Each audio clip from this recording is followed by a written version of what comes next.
L'État a décidé de financer le projet Comépose tout d'abord parce que le secteur du bâtiment est le secteur qui consomme le plus d'énergie en France.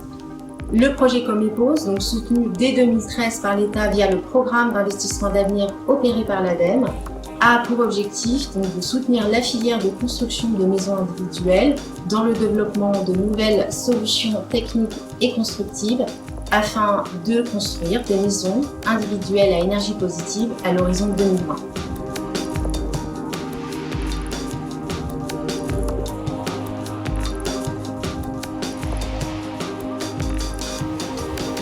Le projet Comépose que je coordonne consiste à réaliser et monitorer 25 maisons individuelles sur l'ensemble du territoire français pour évaluer la pertinence des solutions proposées et leur faisabilité, tant sur le plan réglementaire qu'économique. Tous les industriels nous amènent des produits qui sont performants, il n'y a aucun doute là-dessus. Ce qu'on va vérifier, c'est la compatibilité des différents produits entre eux. On peut avoir les meilleures machines, les meilleurs équipements, les meilleurs produits, mais si on met différents éléments non compatibles entre eux, on va avoir un résultat qui peut être médiocre. Donc on va venir tester les résultats, les impacts sur les conforts, sur la qualité d'air, sur l'impact environnemental, le ressenti client à venir.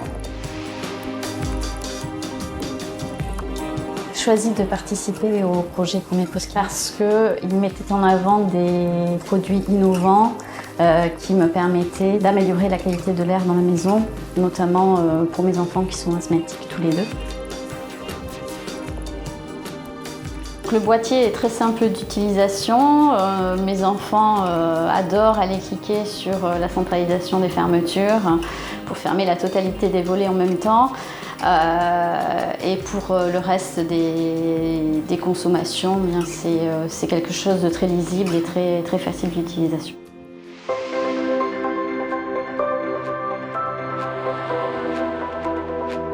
Le terme positif déjà ne signifie pas qu'on va produire plus que ce que l'on va consommer. On va essayer de tendre vers la consommation la plus faible possible à travers donc des équipements comme quelques panneaux photovoltaïques bien placés et quelques batteries de stockage également qui permettront d'y arriver. Donc avec des objectifs de consommation qui devraient être réduits par 3, c'est ce qu'on pense pouvoir atteindre.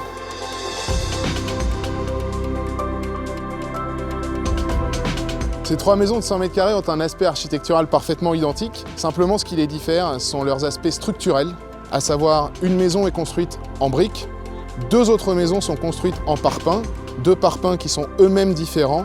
L'un est isolé à l'intérieur via une mousse isolante nouvelle génération.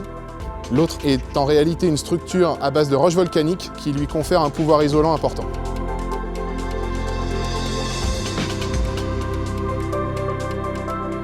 L'innovation majeure, ça a été la création, l'invention d'un caisson de ventilation qui permet, dans cette maison, d'abaisser la température en été de façon assez spectaculaire. Via une application spécifique, avec un bouton, on appuie, on vient créer une arrivée d'air frais en partie basse de la maison, une convection naturelle qui entraîne l'air chaud en toiture et qui s'évacue par les Velux.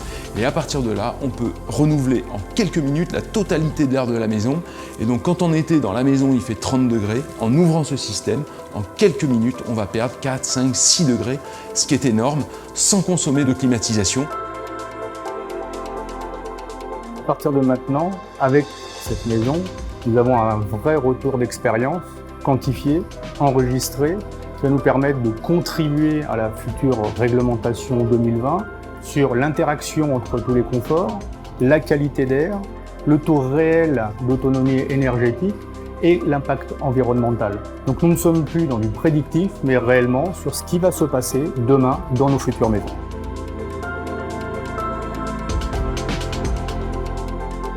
Le projet Comépose a permis de démontrer qu'il était possible de construire des maisons individuelles à énergie positive, et ce, à des coûts raisonnables, sans pour autant renier ni sur le confort des occupants que sur la qualité de l'air intérieur.